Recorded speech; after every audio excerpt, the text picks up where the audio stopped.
కరీంనగర్ లో అదిరిపోయే bridal collections మీకోసం కేవలం ఫిబ్రవరి 1 వరకు మాత్రమే Siri jewellers tower circle Karimnagar. Sunil Rao తన ఆస్తులను కాపాడుకోవడానికి లేదంటే తన అవినీతి బయటకు రాకూడదనే అంశం మీదనే బీజేపీలో జాయిన్ అయ్యారు అని చెప్పేవారికి మీ సమాధానం. అధికారంలో ఉన్న బీఆర్ఎస్ పార్టీ మిమ్మల్ని పిలిచి మేయర్ చేస్తే పార్టీ కష్టకాలంలో ఉన్న టైంలో మీకు ఎలా వదిలేయాలనిపించింది? కేంద్ర ప్రభుత్వం ఇచ్చిన నిధులు వెంటనే విడుదల చేయాలి, లేకపోతే నేను మీరు బీజేపీలోకి చేరాక గంగల కమలాకర్ గారు కూడా వార్నింగ్ ఇచ్చారు. కరీంనగర్ నగరం డెవలప్ అయిందంటే వారి నాయకత్వంలో. సెంట్రల్ పార్టీలో చేరారు, మీ దగ్గర ఈడీ లాంటి సంస్థలు ఉన్నాయి, దమ్ముంటే బయట పెట్టండి అనే ఛాలెంజ్ కూడా మీకు ఇస్తుంది. తెలంగాణ రాష్ట్రంలో ఒక సునామీ, ఆ సునామీని అడ్డుకోవడానికి గోడలాగా నిల్చొని మీకు సవాల్ విసురుతున్నారు. మీ అవినీతి చిట్టాను బయటకు తీస్తామంటున్నారు. ఎవరు ఆపుతున్నారు? నిజం చెప్పండి, స్మార్ట్ సిటీ నిధులు అనేది వినోద్ కుమార్ గారి వల్ల వచ్చాయా, బండి సంజయ్ గారి వల్ల వచ్చాయా? నేను ఇప్పుడే చెప్పాను, అధికారం కావాలి, నేను మంచిగా సుఖంగా ఉండాలి. సునీల్ రావు గారు ఏ పార్టీ అధికారంలో ఉంటే ఆ పార్టీలో చేరుతారు. ఉదయం పూట 9:30 మీడియాకు వాళ్ళు ఇంటర్వ్యూ ఇచ్చారు. సునీల్ రావు ఇట్లే చేసిండు, సునీల్ రావు అట్లే చేసిండు. బీజేపీలో మీ పాత్ర ఎలా ఉండబోతుంది? ఎలాంటి పదవి మీకేమన్నా హామీ ఇచ్చారా హైకమాండ్?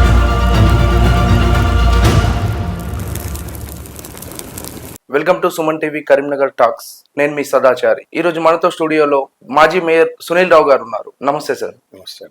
మేయర్ సునీల్ రావు గారు బాధ్యతలు స్వీకరించిన టైంలో ఉండే ట్విస్టులు, మళ్ళీ ముగింపు టైంలో కూడా అలాంటి ట్విస్టులే ఉన్నాయి. అసలు ఏంటి సార్ ఈ కాంట్రవర్సీలన్నీ? కాంట్రవర్సీ అంటూ ఏం లేదు. మేయర్ గా యాక్చువల్ గా నేను 2000 సంవత్సరంలో మొదటిసారి కార్పొరేటర్, కౌన్సిలర్. అంతకుముందు 1995 కూడా నేను కౌన్సిలర్ పోటీ చేసిన. 1995 లో కూడా అప్పుడున్న రిజర్వేషన్ నా డివిజన్ పక్క నా వాడ బీసీ జనరల్ వాడుతూ పక్క వాడికి వెళ్ళి పోటీ చేసిన. అప్పుడు నాకు విజయం వరించలేదు. 2000 సంవత్సరంలో కౌన్సిలర్ గెలిచిన, 2005లో కార్పొరేటర్ గెలిచిన, 2005లో కార్పొరేటర్ తో పాటు మార్కెట్ కమిటీ చైర్మన్ కూడా పనిచేసిన. 2014లో మళ్ళీ ఎలక్షన్ జరిగితే మళ్ళీ నేను నా భార్య ఇద్దరం కార్పొరేటర్ గెలిచిన. 2019లో కూడా జనరల్ అయిన సీట్ కాబట్టి మళ్ళీ అప్పుడు కూడా నేను కార్పొరేటర్ పోటీ చేసిన. పార్టీ అధిష్టానం అని నిర్ణయించింది. టెస్టులంటూ ఏం లేవు, ఎందుకంటే కేసీఆర్ గారు నిర్ణయం ఫైనల్ కాబట్టి. అప్పుడు వినోద్ కుమార్ గారు నాకు పూర్తి స్థాయిలో మద్దతు పలికి కేసీఆర్ గారి ద్వారా నాకు మేయర్ పదవి, గౌరవ కార్పొరేటర్స్ అందరూ కూడా యునానిమస్ ఎన్నుకున్నారు. అప్పుడు ఇలాంటి ట్విస్టులు లేవు. ట్విస్టులు వేరే వాళ్ళు భావించుకోవచ్చు, ఏదైనా ట్విస్ట్ చేయాలి అని. ట్విస్ట్ జరిపే అవకాశం వాళ్ళకి రాలే. అప్పుడు కొంతమంది అనుకున్నారు ట్విస్ట్ చేయాలి, దీన్ని రాకుంటే చేయాలని ఆలోచన వాళ్ళకు ఉండే కావచ్చు. కానీ కేసీఆర్ గారు వినోద్ కుమార్ గారి ముందు వాళ్ళ ఆటలు సాగలేదు కాబట్టి ఇలాంటి ట్విస్ట్ జరగలే. నేను మేయర్ కార్పొరేట్స్ అందరూ కూడా ఎన్నుకున్నాను. సీనియర్ మోస్ట్ నేను కాబట్టి నన్ను ఎన్నుకోవడం జరిగింది. దాని తర్వాత ముగింపు దశకు వచ్చేసరికి ఏమైందంటే మాకు 33 మంది కార్పొరేటర్ మొదటిసారి గెలిచింది 60 మందిలో. దాని తదనంతరం 7 ఇండిపెండెంట్లు మాతో కలిసిండ్రు. 40 మంది కార్పొరేటర్స్ అయినాము. మిగతా పార్టీలు బీజేపీకి 13 మంది ఉన్నారు, ఎంఐఎంకి 7 ఉన్నారు, 60 మంది కార్పొరేటర్స్. మొన్న ఎమ్మెల్యే ఎలక్షన్స్ అయిపోయిన తర్వాత బీఆర్ఎస్ పార్టీ ఓడిపోయిన తర్వాత దాదాపు 10 నుంచి 11 మంది కార్పొరేటర్స్ వివిధ పార్టీలలో జాయిన్ అయ్యారు. కొంతమంది కాంగ్రెస్ లోకి పోయినారు, కొంతమంది పోయినప్పుడు ఎవరు పట్టించుకున్న లేరు. ఎవరు కూడా పట్టించుకోలేదు. మరి మున్సిపల్లో ఇప్పుడు ఎమ్మెల్యే గెలిచిన లోకల్ ఎమ్మెల్యే గారు ఉన్నారు, ఏ రోజు కూడా మరి కార్పొరేటర్స్ పోతుండే ఎట్లా అని కూడా వారు ఆలోచించలేరు. అయినా మిగతా కార్పొరేటర్స్ నేను కాపాడుకుంటూ మున్సిపాలిటీని గత 14 మాసాలుగా కాంగ్రెస్ పార్టీ అధికారంలోకి వచ్చిన తర్వాత కూడా అనేక ఇబ్బందులు మాకు ఎదురైనా కూడా ఎదురొడ్డి మున్సిపల్ని కాపాడుకుంటూ కార్పొరేటర్స్ పనిచేసుకుంటూ వచ్చిన తర్వాత చివరిలో నాకు అనిపించింది ఏంటంటే కరీంనగర్ నగర ప్రజలందరూ ఒకవైపు ఉన్నారు, మనం ఇంకో వైపు పోతున్నామా అనే భావన నాలో పోయేది. అదే సార్, ఇప్పుడు ప్రస్తుతం బీఆర్ఎస్ పార్టీని వీడి బీజేపీలోకి రావడానికి ప్రధాన కారణాలు అంటే ఏం చెప్తారు? ఇప్పుడు ముఖ్యంగా 5 సంవత్సరాలు నేను మేయర్గా పనిచేసిన. నాకు తెలిసినంతగా లోపల అడ్మినిస్ట్రేటివ్ ప్రకారం కావచ్చు, మిగతా ప్రకారం కావచ్చు, మిగతా వాళ్ళకి తెలిసే అవకాశం ఉండదు. మేము మేయర్గా కాకముందు స్మార్ట్ సిటీ 2017లో వచ్చింది. 2017లో వస్తే మేము 2020 జనవరి 29 నాడు మేము ప్రమాణ స్వీకారం చేసినాం. ఆ రోజు వరకు 20 లక్షల పనులు కూడా జరగలేదు. 1000 కోట్ల ప్రాజెక్ట్స్ లో 3 సంవత్సరాలు కాలయాపన చేసినారు. దానికి కారణం అప్పుడు ఉన్నటువంటి మేయర్కు అప్పుడు ఎమ్మెల్యేకు ఉన్న అంతర్గత వైరుధ్యంతో వాళ్ళిద్దరి మధ్యలో గొడవలతోటి పనులు ఆగిపోయినాయి. 2020 తర్వాత నేను మేయర్గా అయిన తర్వాత ఇలాంటి గొడవలు వద్దు, నగరం డెవలప్ కావాలి కాబట్టి కరీంనగర్ నగర డెవలప్మెంట్ నేను కాంప్రమైజ్ అయ్యాను. చాలా విషయాలు నేను కాంప్రమైజ్ అయ్యి పనిచేసుకుంటూ రావడం వల్ల కరీంనగర్ నగరంలో బ్రహ్మాండంగా డెవలప్మెంట్ జరిగింది. డెవలప్మెంట్ అనేది ప్రజల కళ్ళ ముందు కనబడతాం. దానికి నేను చాలా వరకు కూడా ఒక సైడ్ కంప్లీట్గా నేను డౌన్ అవ్వకుంటూ అభివృద్ధి జరగాలి, ఎవరు చెప్పినా ఎవరికి కాంట్రవర్సీలకు పోవద్దు, గతంలో 3 సంవత్సరాలు నగర ప్రజలు ఈ కాంట్రవర్సీ వల్లనే అభివృద్ధికి దూరమైనరు. మళ్ళీ దూరం కావద్దని దృష్టితోనే డెవలప్మెంట్ చేసుకుంటూ వచ్చిన డెవలప్మెంట్ నిజ రూపమే ఈరోజు కనపడతా ఉంది. ఓకే. ఆ డెవలప్మెంట్ కావడానికి కారణం కేంద్ర ప్రభుత్వం నిధులు ఇవ్వడం వల్ల. ఉమ్. కేంద్ర ప్రభుత్వం నిధులు తెప్పించింది ఎవరు? కేంద్ర మంత్రి బండి సంజయ్ కుమార్ గారు. కేంద్ర ప్రభుత్వం నిధులు ఇచ్చినా కూడా రాష్ట్ర ప్రభుత్వం నిధులు ఇవ్వలేదు. ఉమ్. నిధులు ఇవ్వకపోతే రాష్ట్ర ప్రభుత్వం ద్వారా ఒత్తిడి తెచ్చి నిధులు విడుదల చేయించింది కూడా బండి సంజయ్ కుమార్ గారు. కాబట్టి కరీంనగర్ నగరం ఈరోజు డెవలప్ అయిందంటే వారి నాయకత్వంలో నిధులు రావడం అనే డెవలప్మెంట్ అయింది. కాబట్టి భవిష్యత్తులో కూడా రేపు పొద్దున మళ్ళీ ఈ డెవలప్మెంట్ అనేది కొనసాగాలంటే బండి సంజయ్ గారి నాయకత్వమే శరణం. ప్లస్ బండి సంజయ్ గారి నాయకత్వాన్ని కరీంనగర్ నగర ప్రజలందరూ కూడా ఏకపక్షంగా ఆమోదిస్తూ ఉన్నారు. ఓకే కాబట్టి సార్, ఇప్పుడు అధికారంలో ఉన్న బీఆర్ఎస్ పార్టీ మిమ్మల్ని పిలిచి మేయర్ చేస్తే పార్టీ కష్టకాలంలో ఉన్న టైంలో మీకు ఎలా వదిలేయాలనిపించింది? నేను 5 సంవత్సరాలు వదిలిపెట్టలే. ఉమ్. 5 సంవత్సరాలు పార్టీ ఏ బాధ్యత చెప్తే ఆ బాధ్యత చేసిన, ఎక్కడికి పొమ్మంటే అక్కడ పనిచేసిన, పార్టీ ఇచ్చిన ప్రతి బాధ్యతను తూచా తప్పకుండా పాటించిన, పార్టీ క్రమశిక్షణగా లాయల్గా పనిచేసిన. ఏ ఎన్నిక వచ్చిన మొన్న 2023 ఎలక్షన్స్, ఉమ్. కరీంనగర్ అసెంబ్లీ ఎలక్షన్ చూసుకోండి మీరు. ఉమ్. బండి సంజయ్ అంటే ఒక సునామీ ఉమ్. కరీంనగర్ లో, ఉమ్. తెలంగాణ రాష్ట్రంలో ఒక సునామీ. ఉమ్. ఆ సునామీని అడ్డుకోవడానికి మేమందరం ఒక గోడలాగా నిల్చొని ఉమ్. అడ్డుకట్ట వేయడం వల్లే ఉమ్. ఆ సునామీ కొంత ఆగిపోవడం తోటి ఇప్పుడు మా ఎమ్మెల్యేగా గెలవడం జరిగింది. ఉమ్. ఆ రోజు మేము పార్టీకి కట్టుబడి లేక ఉమ్. మాకెందుకు లేని వదిలిపెడితే 20-30 వేలతో ఓడిపోయే పరిస్థితి. ఉమ్. అంటే బండి సంజయ్ గారు మాకున్న అటువంటి బండి సంజయ్ గారికి వివిధ నియోజకవర్గాల్లో ప్రచారానికి పోవడం కూడా మాకు కలిసి వచ్చింది. ఓకే. వేరే నియోజకవర్గాలు ప్రచారం చేసి కరీంనగర్ మీద తక్కువ కాన్సన్ట్రేట్ చేయడం అది కూడా కలిసి వచ్చింది. ఎక్కడ కూడా పార్టీని నిర్లక్ష్యం చేయలేదు, పార్టీకి ద్రోహం చేయలేదు, పార్టీ కట్టుబడి పనిచేసినాం. ఈ లాస్ట్ మినిట్లో మాకున్నటువంటి నేను దాన్ని 5 సంవత్సరాల నుంచి డీప్గా చూసిన దాన్ని బట్టి కరీంనగర్ నగరం అభివృద్ధి జరగాలంటే మనం అభివృద్ధి చేస్తున్న నాయకుని వైపు ఉండాలి, ఉమ్. అభివృద్ధి కారణమైన నాయకునికి అండగా ఉండాలనే ఉద్దేశంతో మాత్రమే బీజేపీలో చేరిన. మాకు వేరే ఏమన్నా అపేక్ష ఉంటే ఈరోజు రాష్ట్రంలో అధికారంలో కాంగ్రెస్ పార్టీ ఉంది, కాంగ్రెస్ పార్టీ వైపు పోవాలి. అధికారం ఆకాంక్ష లేకపోతే ఇంకేదైనా ఆలోచన ఇంకేదైనా ఉంటే, కానీ మేము కాంగ్రెస్ వైపు పోలేదు. ప్రతిపక్ష పార్టీ అని బీజేపీని అనుకున్నాం. దానికి కారణం బండి సంజయ్ గారి నాయకత్వంలో డెవలప్ అయింది, రాబోయే రోజులు డెవలప్ అవుతుందని ఒక నమ్మకంతో మాత్రమే పోయినాం. ఓకే సార్, ఈ 5 ఏళ్ల కాలంలో మీరు సాధించిన ఘనత, మీరు ఎదుర్కొన్న సవాళ్ళు ఏమున్నాయంట? మేము అధికారంలోకి వచ్చింది జనవరి 29. ఉమ్.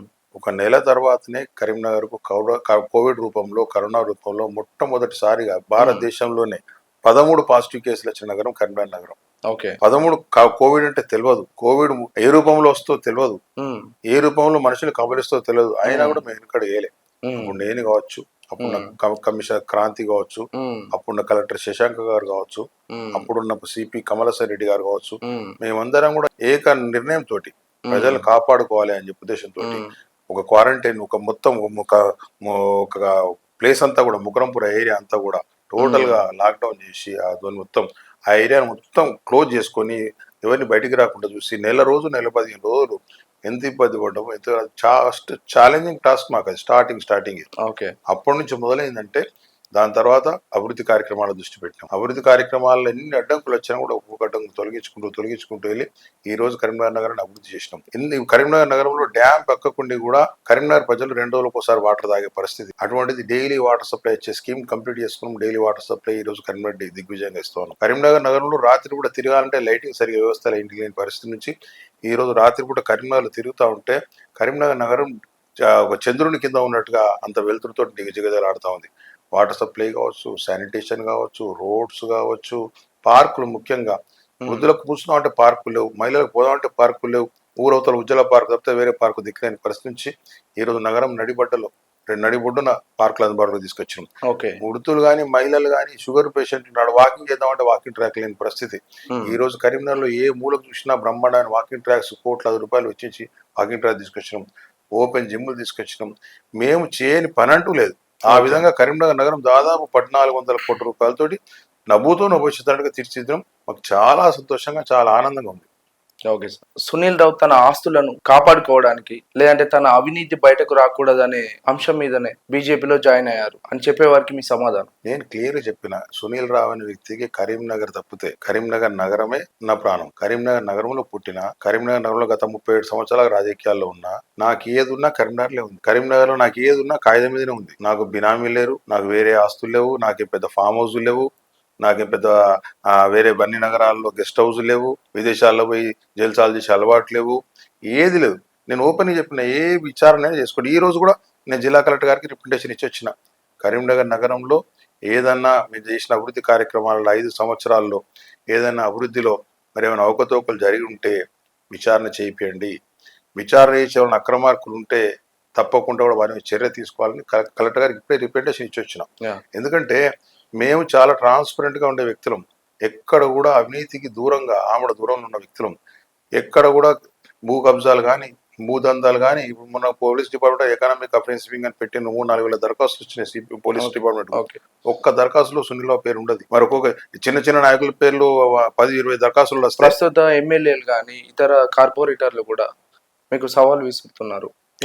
నేను మీ అవినీతి చిట్టాను బయటకు తీస్తామంటున్నారు. ఎవరు ఆపుతున్నారు? దీనిపై మీ ఎవరు ఆపుతున్నారు? తీస్తాం అనగా ఎవరు ఆపుతున్నారు? ఎవరు ఆపడం లేదే. ఎవరు ఆపినా ఆగేది కాదు కదా. అవినీతి చేస్తే ఎవరు ఆపినా ఆగేది కాదు. ఈరోజు చాలా ప్రజలకు అన్ని విషయాలు తెలుస్తాయి. ఎక్కడ ఏం దాచినా కూడా తెలిసే పరిస్థితి ఉన్నది. ఎక్కడ చేసినా ఏం చేసినా దేమినా ఇంత ధైర్యంగా ఒక నిన్నటిదాకా నేను మేయర్ గుండి ఇవాళ స్పెషల్ ఆఫీసర్ దరఖాస్తు ఇచ్చేచ్చారంటే అర్థం చేసుకోండి. మేము ఎక్కడ కూడా అవినీతికి అక్రమాలకు ఆమడ దూరంలో ఉండే వ్యక్తులం, ప్రజల మధ్యలో ఉండే వ్యక్తులం. కరీంనగర్లోనే ఉంటాం. 365 రోజుల్లో 364 రోజులు కరీంనగర్లో ఉంటాం. ఏదైనా పెళ్లిలకు ఫంక్షన్లకు ఏదైనా ఊరికి పోతే తప్పితే కానీ మేము ఎక్కడికి పోయే వ్యక్తులం కాదు. ఎవరు ఏమైనా విచారణ చేసుకోవచ్చు, ఏదైనా చేసుకోవచ్చు, ఏమైనా చేసుకోవచ్చు. దాని ఎలాంటి ఇబ్బంది లేదు, ఎలాంటి ఎవరు ఆపడం కూడా లేరు.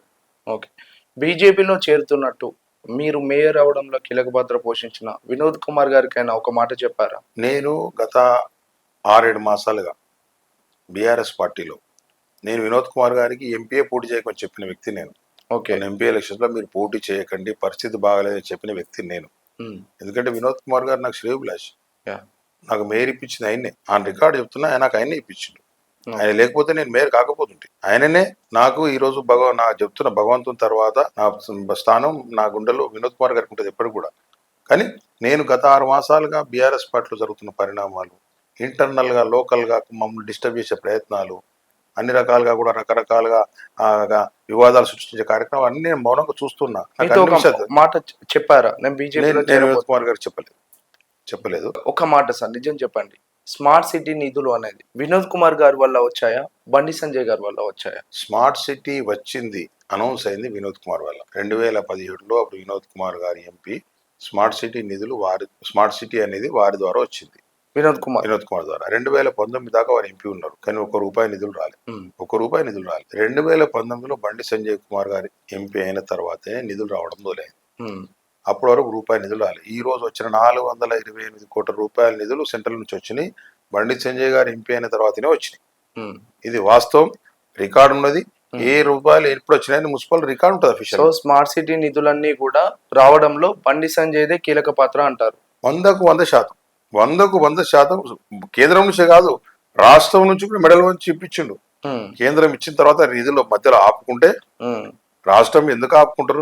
పనులు ఆగిపోతున్నాయి కరీంనగర్ నగరంలో, మీరు నిధులు విడుదల చేయలేదు, కేంద్ర ప్రభుత్వం ఇచ్చిన నిధులు మీరు వాడుకున్నారు, మీరు వెంటనే విడుదల చేయాలి, లేకపోతే నేను ఆందోళన చేస్తా అని చెప్పి వారు బెదిరించడంతో, వారు హెచ్చరించడంతో కేంద్ర ప్రభుత్వం ఇచ్చిన నిధులు విడుదల చేసిండ్రు, రాష్ట్ర ప్రభుత్వం బాట కూడా విడుదల చేయాల్సిన పరిస్థితి వచ్చింది. సునీల్ రావు గారు ఏ పార్టీ అధికారంలో ఉంటే ఆ పార్టీలో చేరుతారు అనే దాని మీద మీ కామెంట్. మరి ఇప్పుడు ఏ పార్టీ అధికారం ఉంది రాష్ట్రంలో? కాంగ్రెస్ పార్టీ అధికారంలో ఉంది, బీజేపీ పార్టీ అధికారం లేదు కదా. అంటే జనరల్ అనే వాళ్ళకు కొంచెం ఆలోచన ఉండాలి, కొంచెం విచక్షణ ఉండాలి, కొంచెం వివేకంతో ఆలోచించాలి. ఈ రోజు నేను అధికారం పోవాలంటే కాంగ్రెస్ పార్టీలకు పోవాలి. కాంగ్రెస్ పార్టీలో నాకు ఇప్పుడు చాలా మంది పరిచయస్తున్నారు, చాలా మంది మిత్రులు ఉన్నారు, చాలా మంది పెద్దలు కూడా తెలిసిన ఉన్నారు.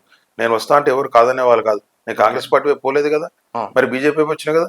బీజేపీ ఇప్పుడు ప్రతిపక్షంలో ఉంది, ఇక్కడ ప్రతిపక్షంలో ఉండి ప్రజల పక్షాన్ని నిలబడాలని వచ్చినట్టు అనేవాళ్ళు ఫస్ట్ ఆలోచించుకోవాలి.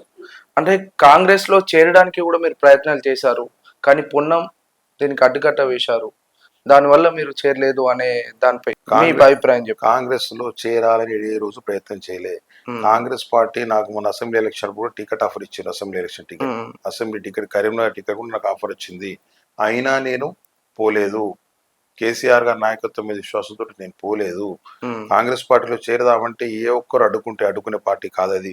కాంగ్రెస్ పార్టీలో చేరాలనుకుంటే ఏ రకంగానే చేరొచ్చు. నేను ఏ రోజు ఏ ప్రయత్నం చేయలే. నేను కాంగ్రెస్ పార్టీ వైపు కనీసం కన్నెత్తి కూడా చూడలేదు. ఓకే, నేను ఉన్న రోజులు బీఆర్ఎస్ లో ఉన్నా, ఇప్పుడు బీఆర్ఎస్ నుంచి బీజేపీలోకి వచ్చిన బండి సంజయ్ గారి నాయకత్వం పట్ల విశ్వాసంతో కరీంనగర్ నగర ప్రజలకు సేవ చేయాలి. కరీంనగర్ నగరం ఈ డెవలప్ అయిందంటే బీజేపీ వల్ల అయింది, బండి సంజయ్ గారి వల్ల అయింది. రాబోయే రోజుల్లో వారు కేంద్ర మంత్రిగా ఉన్నారు. ఇంకా డెవలప్మెంట్ చేయాలంటే బీజేపీ పార్టీ కరెక్ట్. కరీంనగర్ నగర ప్రజలందరూ కూడా బీజేపీ వైపే ఉన్నారు. ప్రజలు ఎటువైపు ఉంటే అటు ఉండాలి నాయకుడు అనేవాడు అని చెప్పి చిన్న ప్రతిపక్ష పాత్రకు వచ్చిన నేను అధికార పార్టీకి పోలే. ఇప్పుడు మీరు బీజేపీలోకి చేరాక గంగుల కమలాకర్ గారికి కూడా వార్నింగ్ ఇచ్చారు. నిజంగా గంగుల కమలాకర్ ఎన్ని కోట్ల అవినీతి చేశారు? నేను ఒకటే నేను ఏ పార్టీలో చేరినా ఎవరి మీద మాట్లాడి క్రిటిసైజ్ చేసే ఆలోచనతో నేను లేను. ఓకే. వారు ఉదయం పూట ముందుగా నా మీద ఆరోపణ చేశారు. ఉదయం పూట పొద్దున 9:30కు నేను సాయంత్రం మధ్యాహ్నం 2 గంటలకు నా 11 గంటలకు నేను చేనేత బీజేపీలో అన్న రోజు ఉదయం పూట 9:30కు మీడియాకు వాళ్ళు ఇంటర్వ్యూ ఇచ్చారు. సునీల్ రావు ఇట్లే చేసిండు, సునీల్ రావు అట్లే చేసిండు, కక్కిస్తా తొక్కిస్తా అని వారు మాట్లాడడంతోటి నేను చెప్పిన అవినీతి చేసింది ఎవరో తెలుసు. దేని లేదు అవినీతి జరిగిందని నేను 100% సాక్ష్యం నాకు తెలుసు. ఎక్కడెక్కడ ఎవరు చేసిండ్రు ఏందనేది. అయినా వాళ్ళ వ్యక్తిగత అంశాలు బట్టి నేను ఎప్పుడు వాళ్ళ జోలికి పోలే. వారు మాట్లాడిన బట్టి తప్పకుండా మాట్లాడాల్సి వచ్చింది. తప్పకుండా వారు మాట్లాడితే నేను మళ్ళీ మాట్లాడతా. నేను మాట్లాడితే వాస్తవాలే మాట్లాడతా, కల్పితాలు మాట్లాడా. అంటే వారు కూడా ప్రతి విమర్శ చేశారు. మీరు సెంట్రల్ పార్టీలో చేరారు, మీ దగ్గర ఈడీ లాంటి సంస్థలు ఉన్నాయి, దమ్ముంటే బయట పెట్టండి అనే ఛాలెంజ్ కూడా మీకు విసిరారు. నేను ఏమంటున్నా, ఎవరు ఏ సంస్థలు విచారణ చేయాలో చేసుకుంటది. ఎందుకంటే ఎవరు అక్రమాలు చేసినా ఎవరు అవినీతి చేసినా ఎప్పుడో ఒకసారి అడ్డుకట్ట పడక తప్పదు. తప్పకుండా వాళ్ళు ఏదో రోజు ఏదో క్షణంలో ఆ వాస్తవాలు బయటకు వస్తాయి, బయటికి రాకుండా ఉండవు. కానీ రాజకీయాలు ఉన్నప్పుడు వ్యక్తిగత విమర్శలకు దిగే నీచ సంస్కృతి తెరలేకపోయింది గంగుల కమలాకర్ గారు. కాబట్టి నేను తప్పకుండా కూడా దాన్ని కౌంటర్ మాట్లాడాల్సి వస్తుంది. ఎందుకంటే మాకు చాలా వాస్తవాలు తెలుసు, మాట్లాడాల్సి వచ్చింది కాబట్టి మాట్లాడడం జరిగింది. సో బీజేపీలో మీ పాత్ర ఎలా ఉండబోతోంది? ఎలాంటి పదవి మీకు ఏమన్నా హామీ ఇచ్చారా హైకమాండ్? నేను ఏ పదవిని ఆశించి బీజేపీలో చేరలే. ఒకటి నేను ఇప్పుడే చెప్పాను, అధికారము కావాలి, నేను మంచిగా సుఖంగా ఉండాలి, ప్రశాంతంగా ఉండాలంటే కాంగ్రెస్ పార్టీకి పోవాలి.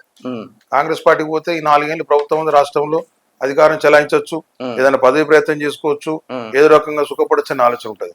బీజేపీలోకి పోయిందే కష్టపడి పనిచేద్దామని. నేను ఒక కార్యకర్తగా జాయిన్ అయినా, సభ్యత్వం తీసుకున్నా, బండి సంజయ్ గారి నాయకత్వంలో పనిచేస్తా.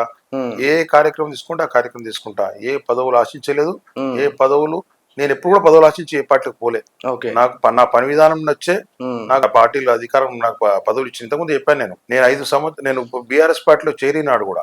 నేను కార్పొరేటర్, నా భార్య కార్పొరేటర్, ఇద్దరం కార్పొరేటర్ గా గెలిచి బీఆర్ఎస్ లో చేరినాం. బీఆర్ఎస్ లో 5 సంవత్సరాలు కష్టపడి పనిచేసినాం. పనిచేసిన దాన్ని గుర్తించే నాకు మేయర్ పదవి ఇచ్చింది తప్పితే నేను ఎప్పుడు కూడా ఆశించలేదు. కాబట్టి నేను బీజేపీలో చేరినా అన్కండిషనల్ బండి సంజయ్ గారి నాయకత్వంలో పనిచేద్దామని చేరినా, పని చేస్తా ఉంటా.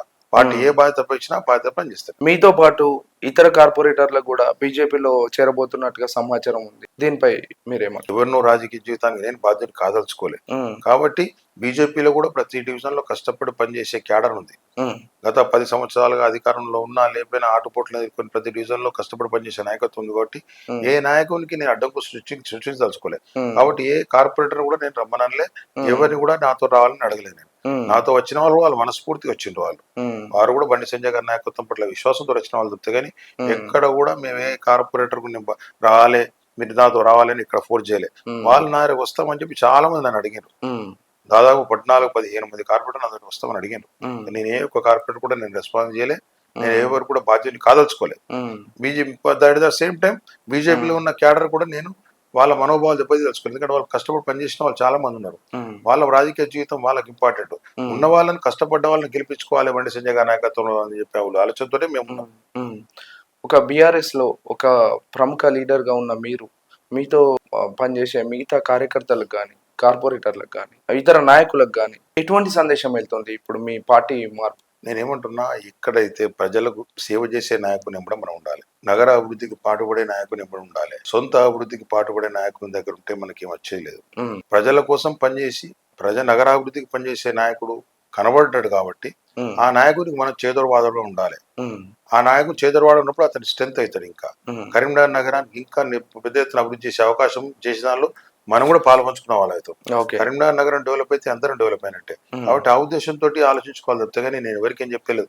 ఆ ఉద్దేశంతో మేము జాయిన్ అయినా తప్పితే వేరే ఆలోచన కానీ అభివృద్ధిని చూసే జాయిన్ అయినా తప్పకుండా. సరే, రానున్న రోజుల్లో కరీంనగర్ లో సునీల్ రావు గారు బీజేపీ తరఫున చక్రం తిప్పనున్నారు.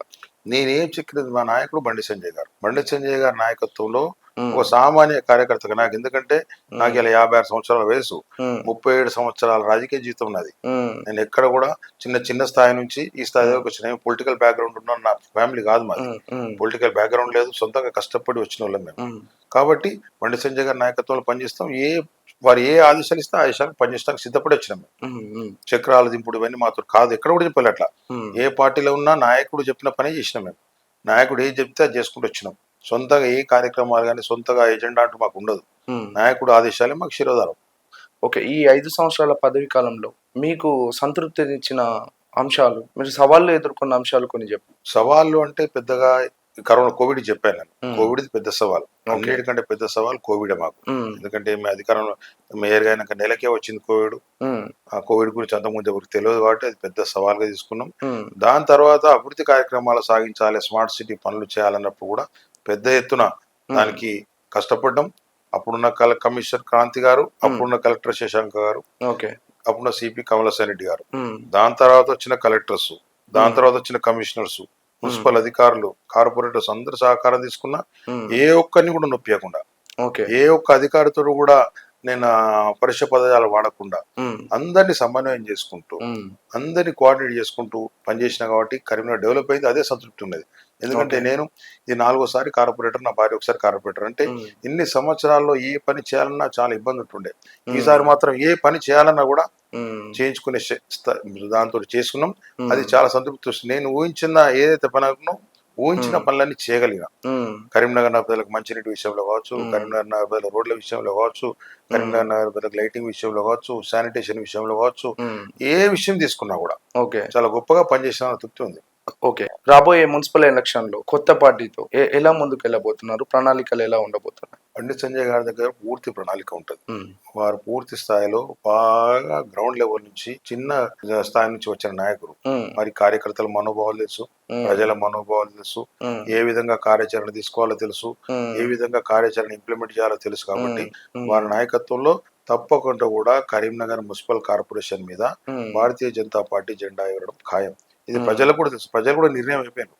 ఎందుకంటే భారతీయ జనతా పార్టీ కరీంనగర్ నగరాన్ని మరి అభివృద్ధి కొనసాగాలంటే కూడా కేంద్రంలో మంత్రిగా ఉన్న బండి సంజయ్ గారి నాయకత్వంలో చేస్తేనే డెవలప్ అవుతుంది. కాబట్టి తప్పకుండా కూడా, ఎందుకంటే కాంగ్రెస్ పార్టీ ఇక్కడ నాయకుడు లేడు. కాంగ్రెస్ పార్టీ నావికుడు లేని నావలాగుంది. అంటే అది ఎడిపోతుందో ఏందో తెలియదు. వాళ్ళ ఎవరికి ఎలాంటి అవగాహన లేదు కరీంనగర్ డెవలప్మెంట్ మీద. కాబట్టి బండి సంజయ్ గారికి పూర్తి అవగాహన ఉంది, పూర్తి కార్యాచరణ ఉంది.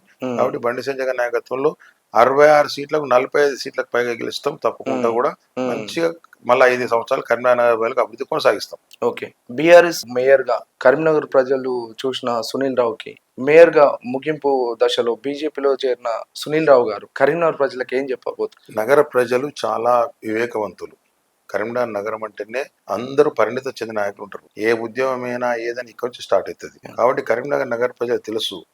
మళ్ళీ ఏంటంటే ఇక్కడ జరిగిన కార్యక్రమాలు, ఈ కార్యక్రమాల వెనుక ఉన్న వ్యక్తులు ఎవరు, ఈ నగరం ఇంత గొప్పగా మారడానికి ఎవరు కారణం, ఏ పార్టీ కారణం, ఏ నాయకుడు కారణం అని ప్రజలకు తెలుసు. మేము ఆ నిర్ణయం తీసుకుంటే ఆ నిర్ణయానికి ప్రజలు తప్పకుండా కూడా పూర్తిస్థాయిలో మద్దతు ఇస్తా ఉన్నారు. కాబట్టి నేను తీసుకున్న నిర్ణయానికి ప్రజలందరూ హర్షిస్తున్నారు. ప్రజలు పూర్తి స్థాయిలో గత 4 రోజులుగా వందల మంది, వేల మంది ఫోన్ చేసి, వందల మంది కలిసి ప్రత్యక్షంగా పరోక్షంగా నన్ను అభినందిస్తా ఉన్నారు. మంచి నిర్ణయం తీసుకున్నారు, మంచి పార్టీలోకి జాయిన్ అయ్యారనే ఆలోచన వాళ్ళు చెప్తా ఉన్నారు. కాబట్టి తప్పకుండా కూడా నాకు చాలా సంతోషంగా ఉంది. ఎన్ని రోజులు నేను ఉన్న పార్టీల కంటే ఈ భారతీయ జనతా పార్టీ చాలా గొప్ప పార్టీ అని, ఎందుకంటే దూరం నుంచి చూసిన దగ్గరికి వచ్చి చూసిన తేడా ఉంటుంది. ఇంతకుముందు భారతీయ జనతా పార్టీ దూరం చూసినాం, ఇప్పుడు దీనిలో జాయిన్ అయిన తర్వాత చూస్తూ ఉంటే నిజంగా కూడా నేను చాలా సంతోషంగా ఫీల్ అవుతాను. ఎన్ని రోజులు ఎందుకు ఇట్లా దూరంగా ఉండాల్సి వచ్చిందనే బాధ ఉంది తప్పితే చాలా సంతోషంగా ఈరోజు బీజేపీ పార్టీలో అందరూ వెల్కమ్ చేస్తా ఉన్నారు. కొన్ని రాపిడ్ ఫైర్ క్వశ్చన్స్ అడుగుతాను, ఒక్క సెంటెన్స్ లో మీరు ఆన్సర్ చేయాలి. అంటే నేను వ్యక్తి పేరు చెప్తాను, మీరు తన గురించి ర్యాపిడ్ ఫైర్ ఒక షార్ట్ కట్ లో ఒక లైన్ లో చెప్పాలి. 1 లైన్ ఆన్సర్. గంగుల కమలాకర్ సలాబా కోసం చూస్తారు ఆయన. వినోద్ కుమార్ గారు సౌమ్యుడు, కానీ కార్యక్షేత్రంలో విషయాలు తెలియవు. ఓకే, బండి సంజయ్ అన్ని విషయాలు తెలిసి అవగాహన ఉన్నటువంటి నాయకుడు. రేవంత్ రెడ్డి వారి గురించి నాకు పెద్దగా, ఎందుకంటే నేను రాజకీయ నాయకులు చూసిన వారి గురించి, ఎందుకంటే అలవి కానీ హామీలు ఇచ్చిండ్రు, ఆ హామీలు ఎలా నెరవేరుస్తారో వారే ఆలోచించాలి. కేసీఆర్ చాలా మేధావి. కేటీఆర్ తుందుడుకు స్వభావం. ఫైనల్ గా కరీంనగర్ ప్రజలు చాలా వివేకవంతులు, చాలా విజ్ఞానవంతులు, చాలా ఆలోచన పరులు. థ్యాంక్ యూ అన్న.